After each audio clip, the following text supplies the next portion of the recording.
يا رجال السلام عليكم جايز سود هذا وحكى الله ماشي احمد وصاحبكن على السويا waxaan rabaa Ahmed Soomaali wax badan ka fahmo dhahay inaan dhaho ereyo Soomaali ama jumlad kadibna oo asna dhaha laga rabaa diyaar waya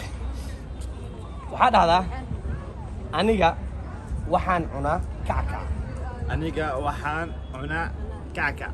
wow khatar ya waya malayga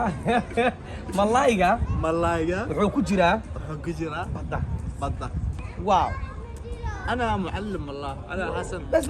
ما شاء الله بس خلاص ما شاء الله اوكي هذا aniga waxaan u socdaa guriga aniga waxaan u socdaa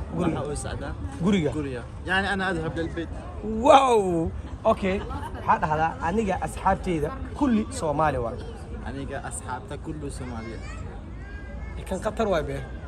والله انا في صومالي فل ما شاء الله كل يكتب ما شاء الله عشان حسد لا والله كسار الفيديو قديك كذا